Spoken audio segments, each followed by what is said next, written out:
I think it was a penalty he scored, and he said, "Never doubt me, I told you I'd do it." He actually said that, "I told you I'd do it." Everton is a very unsettled place at the moment, it seems, from the outside.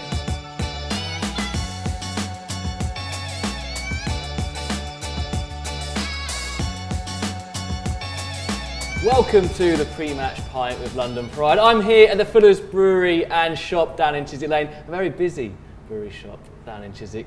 Brentford fans, get yourself down here for 10% off. It's a bit of an old warm-up reunion as I've got with me today Marcus, Gayle, Karleigh Osborne and a very special guest. Dean Gaffney's joined us, everyone. Lifelong Brentford fan. Thanks for joining us, mate. No, thanks for having me. I was saying earlier to the boys that this is mad because I always watch this YouTube channel, and I'm a bit starstruck. I've been lucky enough to meet people in my life, people like Robert De Niro and whatever, but I actually sat with Brentford legends, past and present, whatever. It's I feel massive. Have you ever been using the same phrase as Robert De Niro? I'll take that. That's what I'm Make sure we clip that for me as well. That's going on all your Instas there, isn't it? Thanks so much. Like you're saying, these two are proper Brentford legends. Guys, we've got to start. Well, let's start with a toast. We always start with a toast. To Dean for joining us, and also Ryan Trevitt, B-team graduate, making his first team debut in the week. That's the nice stuff to start with. Not so nice, look, we can't ignore it. Last week, Fulham away down at Craven Cottage. Dean, we've been through it as Brentford fans. We've had a lot of success at Craven Cottage in recent years, but that was hard to take, wasn't it? Do you know what? It's not even because I wish I could sit here and go, "Oh, we were just too complacent," but it wasn't even that. Because I think, if you look at the interview on Sky Sports where they interviewed Ivan and Matthias, Ivan kind of said, "Look, let's not get excited. We've got Fulham next week." So it's not even that we were complacent. I just think we were just so shocked. 30 seconds, 50 seconds, there's a goal. Wow, where did that come from? Yeah. But again, Ivan steps up to the mark and obviously netted a goal that was disallowed, sadly. Yeah, well, we'll get on to Ivan in a bit because I think there's a massive talking point there. Karleigh, look, I don't think there'll be anyone at the club that won't be saying it's disappointing to go a goal down so early. How hard is that, though, on a grander scale, mentality-wise and everything that goes with it? Yeah, it's always disappointing to concede early. I think it became difficult then to kind of get ourselves into the game. It gave Fulham that push. It puts us on the back foot even more, which was a struggle for them to get into the game. And I think that's what kind of Fulham took advantage of that. In fairness to them and how they kind of started the game. But ultimately, the finish of the first half, the goal puts us back in it. I think we come out second half. And I think we saw a lot more of what we know Brentford can produce. We saw some really good play. We put them on the back foot. I thought Ivan, as touched on earlier, I thought he stepped up to the plate. He really tried to lead the team and get us back into the game and show that fight. But it was just disappointing. I think we just probably done a little bit too late. But that's also, if you look at Norgard's goal, what a fantastic goal. And he didn't even celebrate, He's like, come, let's straight go. Back on it. And that just shows you how good the boys are, do you know what I mean? Right, let's keep fighting. Yeah. It's that mentality, isn't it? Marcus, we sat here last week talking about Man United, and I think everyone will probably, that's associated with Brentford, and Jonathan Douglas mentioned this, said it was frustrating that a lot of the chat was how bad Man United were against us that day. We've obviously lost this game against them. I thought we were fantastic second half. But do we also need to grudgingly, as Brentford fans, give them a bit of praise, especially for their first half display? It pains me to say, but I think we have to give them that credit. They came with a high press, which probably just rocked us onto our heels at times, and it caused problems. But we fought back, got back into the game. Great goal by Christian Norgard, and obviously the second goal by Ivan Toney to try and cap it off. And we just came up short towards the end. But it's never easy to leave the ground when you lose a game. My blood still boils. There's only two teams it happens with. One was Fulham and the other down the road. But you know how it is. But that's just organic to us. We're Brentford people, so we feel it more than most. Yeah, that's not a dig at them, is it? That's football rivalries. That's why football is so brilliant. And we've had that with them the other way around. Jota and the 4-1 there in other games. Right, we've mentioned him a few times here. Ivan Toney. Dean, I know you know Ivan, and we were talking before, and you're a big fan of not just what he does on the pitch, are you? It's his mentality as well. That's the thing. When I met Ivan, I met him a couple of years ago now, but it was actually the challenge for the playoff final. I met him just before, and I said, please win it for us. And then obviously I was ecstatic that day. What an amazing day that was, wow. And then I messaged him to say, wow, and his response was, I told you I'd do it. And that's the confidence. And some would say it borders on arrogance, but it actually isn't with Ivan. He's that clever about what he does and what he's good at, that it just comes second nature to him. And even when after some of the games, I think after one of the games last season, I think it was West Ham, I said, wow. And he goes, I think it was a penalty he scored, and he said, never doubt me, I told you I'd do it. He actually said that, I told you I'd do it. And he did, and he has. Yeah. And every game, I mean, I don't think he's ever disappointed. Yeah. Exactly. Me as a fan, I don't think I've never seen a game where he's actually been lacklustre or anything like that. But strikers like him, they need that level of, it's perceived arrogance, but it's not, it's just high confidence that the individual has. Ivan is the epitome of that. He's very calm and cool, but he's very sure about himself as well. You know, and that's a blessing to have in the team. Is it hard to be like that? Because like any good striker, we're going to talk about his record in a minute, he will have to go through a few games where he doesn't score. Yeah. So how hard is that, Marcus, to keep that level of confidence? Because you, not you, well, you would have been in that situation. Similar. Yeah. So how hard is that? It can be difficult, but you've got that base level where you won't get too disappointed on things, and you don't get overly high as well. You just try and keep yourself level. You know you're not going to realistically score every single match that you walk out there, but your intention is. But the good thing about Ivan, if he doesn't score, he contributes to the team in amazing ways.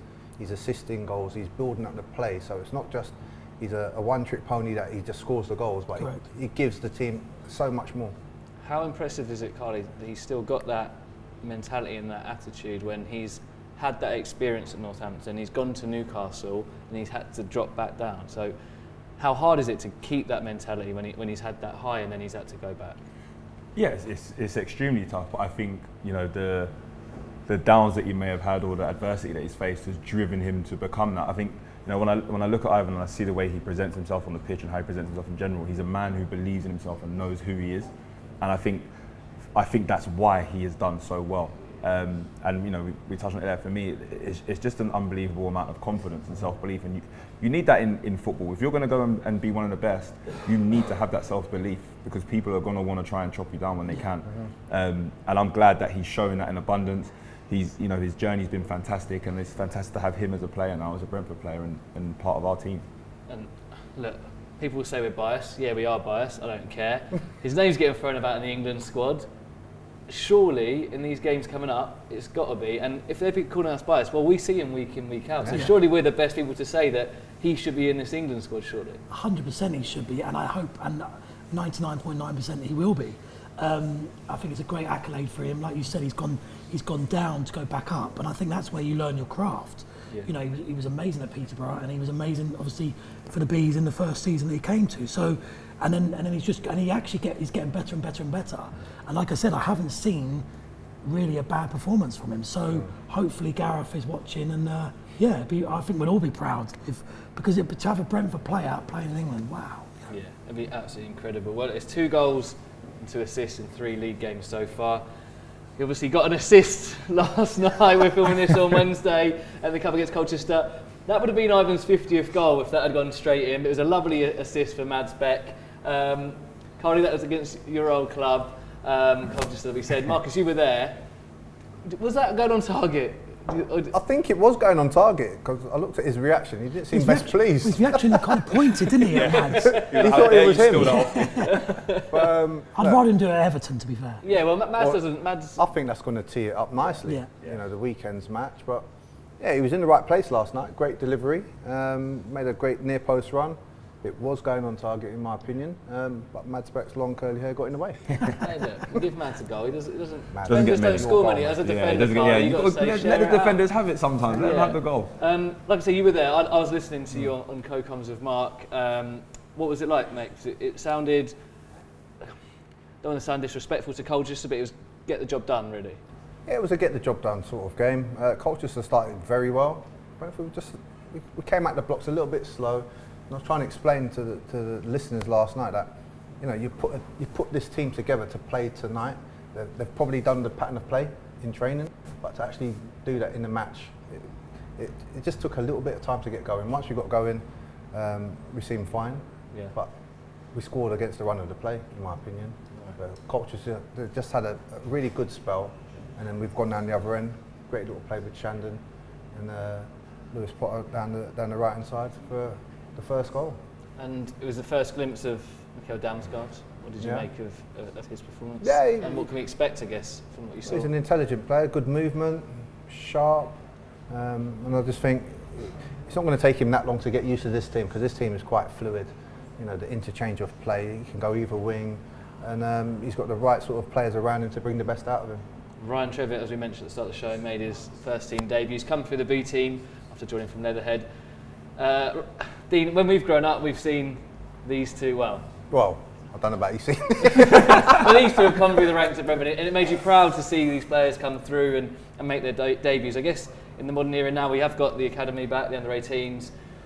But the B team in recent years has done that for us. So how proud is it when you do see people like Ryan Trevitt make their debut and something that's worked so hard? Yeah, massively good. I mean, I always kind of, after every game, I kind of Google Brentford, and it always comes up about the B team and what they're doing, and you know, success breeds success. So I just hope. I was saying about Thomas Frank. I just think he's clever, because say with Damsgaard, he's not putting him in straight away. And he said to one of the interviews that Damsgaard's saying, God, the intensity that you train is massive. And that's what I love about Thomas Frank, is he beds them in. It'd be very obvious to put him in first game of the season. Most managers would have done. But Thomas Frank has gone, no, let's just bed him in nicely. And that's good that he's got a run about in Colchester and things like that. Yeah. And right, moving on then to Everton, a man that's put his name in the hat for a start, potentially. He had a very good impact when he came on at Fulham, and obviously scored the goal last night, KLP, Karleigh. We love selection headaches, don't we? Is that one for Thomas, maybe going into this weekend? Yeah, I think it will be. I've been really impressed with what I've seen of him so far. Really good movement, clever movement, causes defenders problems. He's always trying to get in behind them, or he's always trying to move them out of position. So he causes problems. So I think that is a massive headache for Thomas Frank. Again, I'd rather him have that headache than me, but it's a good headache to have. There's we've used a few different systems so far. I mean, we say it a lot. We don't really know what our strongest team perhaps is. That's really a good thing to have, though, right, Dean? Yeah, definitely. I mean, I think that, you know, a lot of articles are saying that, you know, you went down 2-0 to Leicester, 2-0 to Fulham, and it feels like, we have the great team talk at the half time, but you'd kind of want that in the first half. Yeah. Do you know what I mean? You want your best. I mean, obviously we know who's always up front, Ivan and Brian. I mean, that goal again at Man United, wow. You know, it's, precision, unbelievable. So we know that, we've got that sorted, and now we just got to go down and get the right team. And I guess it's mixing it up for different opposition. So this week with Everton, again, it's going to be tricky, Marcus, isn't it, of what to expect, because they're having a bit of an interesting window in regards to, they've obviously lost Richarlison. It looks like Ali might be on his way out to Besiktas potentially at the time of filming this. Anthony Gordon at the time of filming this has been strongly linked with Chelsea. They've brought in a few players as well, but they've also got a lot of injuries, unfortunately. Dominic Calvert-Lewin, Mina, Godfrey, Townsend, Decore. So it's an interesting dynamic going into this game, isn't it, at the weekend? Yeah, it's a very good game. There's interesting battles, Tony against Tarkowski. I'm sure they're both going to relish that physical battle as well. Both trying to make a claim for this England squad that's going to be announced pretty soon. But yeah, interesting battles around. The drama that surrounds Gordon, is he going to go? I'm like, you know what? Let that stay as it is. Yeah. If it's going to unsettle him, which is going to impact his performance, then great. Let's make sure we're ready to capitalise on that. But yeah, it's a good game that, you know, both players and the fans are going to love. Some players go either way, don't they? Sometimes they may be unsettled by speculation. Some go complete opposite way. We don't know what's going to happen between now and match day. One thing is, if he's on that pitch, how good is Anthony Gordon, Karleigh? Yeah, he is. He's a very good player. Hence why he's been, you know, linked with Chelsea. He's a very good player, and he can cause problems. I think it's just about us being solid. You know, making sure that we start the game well, making sure that everyone does their jobs right, and I think, you know, we'll give ourselves a good chance. Everton is a very unsettled place at the moment, it seems, from the outside. Yeah. You know, they're not performing great. Obviously, results haven't been great. I think Lampard's probably under a little bit of pressure as well, which doesn't make it easy. He's trying to fix things quickly. So, you know, I do think it's an unsettled club, but at the same time, when you play against a team like that, that can also be dangerous because they can almost, be like a wounded animal and come out fighting. So I think it's just about making sure that, when we enter the game, our minds are right and we kind of attack them as early as possible and put them to the sword as early as possible. I'm surprised, but we've got to wrap up, but I'm going to let you mention it. Everton, obviously, at the weekend, we've got to talk about your incredible performance against Everton in the Cup. What memories, mate? Unbelievable memories. It was a fantastic day. The team was unreal. Obviously, we played against some really good players. I think Fellaini played. I think Arteta come on. Phil, there were some unbelievable names, but we got the job done. There's a name drop off here, isn't it? I had to have a go. I'm waiting for Gayle to drop in. I had to have a go. But it was an amazing day. The team performed brilliantly, and those memories live with you for a lifetime. Amazing, mate. Well, look, we have to wrap it up there. First of all, Dean, thanks so much for thank joining you for having me. You're going to come back, yeah? I'd love to. Get him back. Thanks again, obviously, Karleigh and Marcus. Karleigh, big game Sunday. Yes. Where can people come and watch the? So we're away. So you can come to away games, right? Yeah, of course. So it's at Dawkins ground. Yeah. Top of the table clash, some will say. They look like they've recruited really well. They're going for it, same as us. So it'll be, both teams will be trying to put down early markers of kind of who wants to take this league by scruff of the neck, so to speak. So it'll be a really exciting and interesting game. So get down and watch it. Superb, get down and watch it. And looking forward to seeing loads of you down at the Gtech Community Stadium on Saturday as we look to fight for another home 3 points this season. Cheers for all. You Reds!